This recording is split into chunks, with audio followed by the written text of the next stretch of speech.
let's talk about Botox. Okay. We both have had Yes. bad experiences. I haven't talked about mine publicly. Now is the time and place. We'll see if it's the time and the place. I'm still traumatized. But what was your experience? So I had a horrific Botox nightmare experience about 10 years ago. I was newly engaged, and like most newly engaged people, they start out on a glow up plan before the wedding. And at that time, you know, the lower part of my face was very heavy. That's just kind of naturally my anatomy. And so I was researching different ways to just balance out my facial anatomy. I looked into getting buccal fat removal, which I'm glad that I didn't do at the time. Thank God. Yeah, it seemed very invasive. So when I heard about the alternative of Botox masseter injections from a dermatologist, I said, okay, I'm going to try it out. And he did 20 to 30 units on each side. That's a lot. 3 times over the course of a year. So about every 4 months. And it was way too much.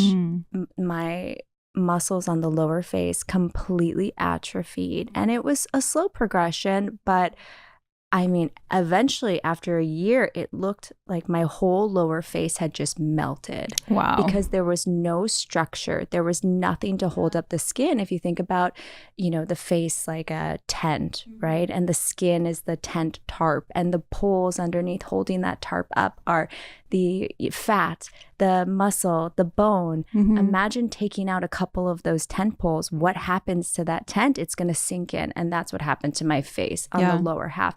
I didn't know what was going on at first. I thought I was just rapidly aging.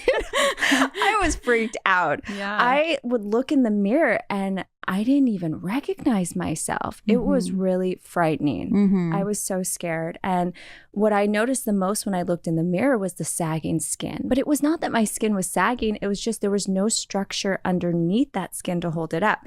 So I started frantically looking into skin tightening treatments. I had all therapy done twice. Oh, no. Which I do not recommend. It's so painful. And that can actually melt the fat. And it did. Oh, it did? Which it did. Oh, no. So I have like temple veins that became visible after that because it melted so much fat in my forehead. So, but it did work to tighten the skin. But I did have a lot of facial fat loss after that. Crazy. Yeah. So I had to stop getting Botox in August because I got botulism. Oh my Everybody. God. It took 6 months for the diagnosis because nobody believed me, even though I had all the symptoms. It was crazy. But I also was getting masseter Botox because I have TMJ, I clench. And so mostly for me, it was like just relief from that. It wasn't so much cosmetic, but it's funny because I remember some like troll on TikTok was like, whoa, slow down with the masseter Botox or something. Cause I think all my videos, like, cause I was getting it so often, my face was like so much wider in the cheeks. And then,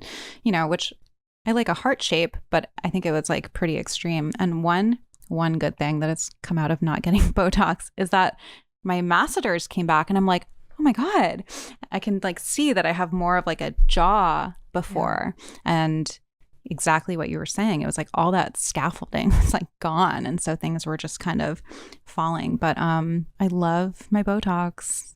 I just can't get it. And I think that people just need to be really careful and go into it like asking questions and knowing what they're treating, because I think that it's so common now. Like going to get Botox in LA, it's like going to get a latte. You know, you just don't even think about it. But there are very real side effects, whether it's cosmetic or systemic, that can happen as a result of it. And the reason that I haven't really talked about it is because I don't want to like fearmonger and scare people.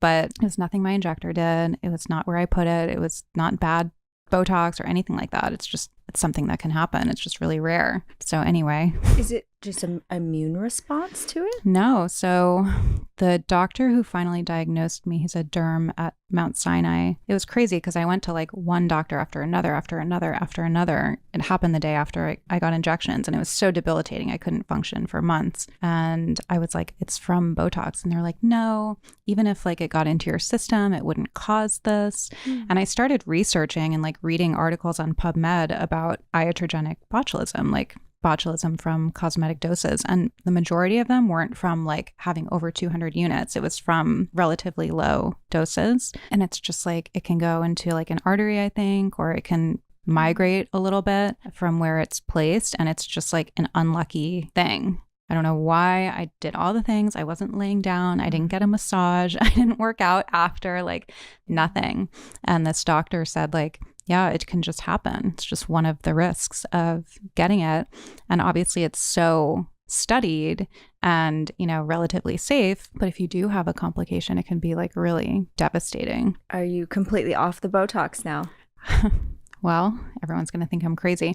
After 3 months, the company said it sounded like pseudobotulism and that if I was better at 3 months, then I would know that it was the Botox. But I was kind of like in denial and I was like, there's no way, because everyone was telling me there's no way that Botox would do this. So I'm like, I'm going to go back and I'm going to try. Yeah. And I did like just a few units of Dysport and like everything kind of started again. So at that point I thought, well, maybe it's an immune thing, because if it was botulism, why would it happen again? But the doctor said, no, it's because it was still in your system. So if you're like adding more on top of it, then it's just going to like make those symptoms more prominent again, because we think that Botox lasts 3 months and that's it. But that's really based on like patient efficacy reporting. So we usually see our Botox start to wear off around 3 months or so. Mm-hmm. But he was saying that like it takes much longer to get out of your body. And my friend who's also a doctor was on the call, not to make this whole episode about this, but she's like, this is great news. And I was like, is it? And she goes, yeah, because you're not allergic. You can get Botox again. And he was like, yeah, I would just wait like 6 months. And I'm like, botulism, good news. I don't know. But it's hard. I mean, it's hard. Yeah. Like 1, being a woman, 2, being a woman in LA, 3, being somebody who's like public facing. You know, I'd gotten Botox for 10 years and now I have like crow's feet and I'm like, what's that? Like I had never seen a line on my face before because I started getting Botox in my late 20s. So it's been a process, a journey of acceptance and patience and just trying to like focus more on healing my body than anything else. But I'm like, fuck, there's gotta be something. Maybe in Korea, they have some kind of alternative. Not that I've heard of yet. I'm on a mission. Well, when you find it, tell me. Yeah, I will, for sure.